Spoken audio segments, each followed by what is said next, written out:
You have to think in terms of a tribal Bedouin society. What is the worst thing that could happen to somebody? It is not death. It is shame. And so I'm sure that in his own mind, the idea of being shamed was probably very important. And think of the double loss of face. You know, he's going to lose face, he's going to be shamed in front of his people, and he's going to be shamed in front of Allah who gave him that message. One of the drawing features to me as a non-Muslim who came from just a very diverse background was his humility and his humanness. Kevin James is a supervising fire marshal in Brooklyn, New York, who converted to Islam as a young man.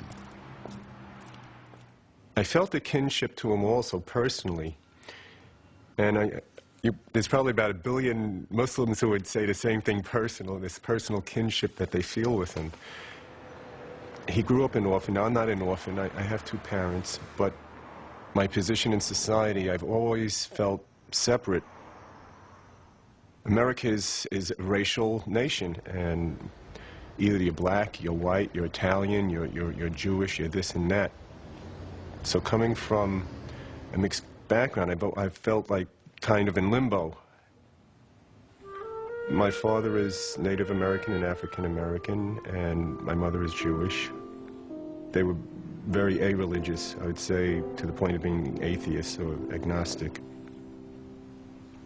I recall as a child, we get a dreidel on Hanukkah, that we had a menorah in the house, and we also had a Christmas tree and exchanged presence.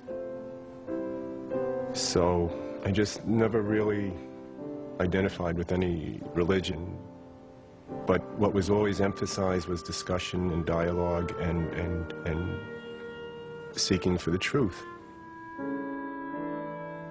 So I went through a period of trial and error searching, and I stumbled, I guess I almost literally stumbled on Islam. What appealed to me was the universality of the message. Any religion that gives a code of righteous, ethical conduct and respect and gratitude and obedience to one being is Islam. So here is a book, the Holy Quran, that validates other religions, the diversity of mankind, and it puts the onus of salvation on the believer. The Quran teaches you that the saving of one life is as if you saved all of humanity. And that's one of the reasons why I became a firefighter. What more noble calling than that, to save a person's life, to save people, to save their property? There's another fire in the back. There's been a couple fires. Okay, yeah, so show me what you have. From being a firefighter, I became a fire marshal. That's an arson investigator. How long has this been vacant? That's another form of prevention, of saving lives. I guess there's no doubt what caused this.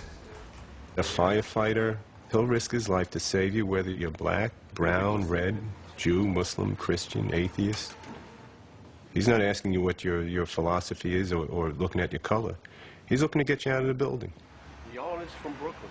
That's why many people say that firefighting is a calling, because of that self-sacrifice, the willingness to just put others before yourself. To be a good Muslim, you serve people. And specifically, Prophet Muhammad, he asked the question to people around him: do you love your Creator?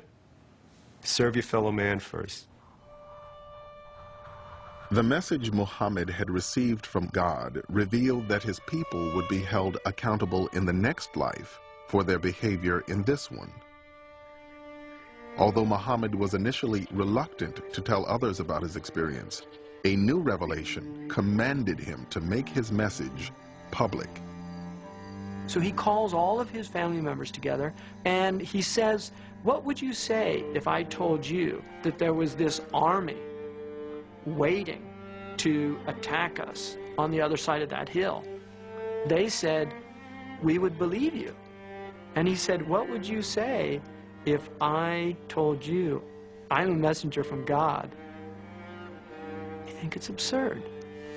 You called us together for this? And he says, will no one support me in this? And the only person is a child, Ali, who's his cousin, gets up and says, I will support you. And they think this is hilarious, that this is who's going to follow this prophet is a child. Think about it. There's a man, a middle-aged man, who doesn't know how to read or write, who has no wealth, who is an orphan. Yes, he is from a very important tribe, but he works for a woman.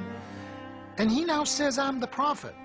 God has spoken to me. This is not going to fly. The divine message that Muhammad brought to his fellow Meccans carried with it a sharp warning for their increasingly materialistic society. He was coming to warn the people of Mecca and the surrounding countryside and his own tribe of Quraysh that unless they pulled themselves together and started creating a more just and decent society, restoring the old tribal values of looking after the poor, the orphan, the widow, the oppressed, then there was going to be a terrible catastrophe. The Arabs did not believe in afterlife. They really thought that life ended with death, and there was no resurrection, there was no coming back, there was no reincarnation. So now Muhammad is saying, you know that one God we spoke of? When you're going to die, you don't just disappear, but you're going to be accountable to that God for the good deeds and the bad deeds. He was bringing a moral, ethical, social message to his people, that we're all in the same boat before God, and we must treat each other well, with compassion and justice and equity. The revelation Muhammad received on the Mountain of Light was only the first of many that he would continue to receive for the rest of his life. The revelation does not come in a lump sum. It doesn't just come down from heaven, here's the book, now go out and teach it to the people. No. It is coming down slowly. It's coming down as events unfold. And it's explaining the events, but it's also coming down in a way that he can absorb it. Because the idea is that this thing is so tremendous, this thing is so immense, that it's not something that we can give you all at once. This is going to take time. He used to say that I never once experienced a revelation without feeling that my soul had been torn from my body. The prophet could be sitting, he could be on horseback, he could be walking, he could be talking. It was suddenly seized by the divine word. He would feel a great weight descend upon him. He would sweat profusely, even on a cold day. Sometimes, he said, it would be like the reverberations of a bell, and that, he said, is hardest for me. It's not the words that were coming, but he'd have to listen very hard for the meaning of what communication, divine communication, was coming through. After Muhammad received each revelation, he would recite it to the people who were with him, and they would pass it on to the community. When the prophet, who did not know how to read and write, started revealing the words of the Quran, they acquired credibility because of the very nature of the words spoken. People would look at it and say, my goodness, this cannot be the words of a man. He could not have made this up. بسم الله الرحمن الرحيم يا أيها الذين آمنوا اتقوا الله حق تقاته ولا تموتن إلا وأنتم مسلمون واعتصموا بحبل الله جميعا ولا تفرقوا واذكروا نعمة الله عليكم. The Quran is the most extraordinarily beautiful discourse. It doesn't come over in translation, but the Arabic is extraordinary. When the first Muslims heard the Quran, many of them were converted to the Prophet's message, not necessarily because of its content, but because of its beauty.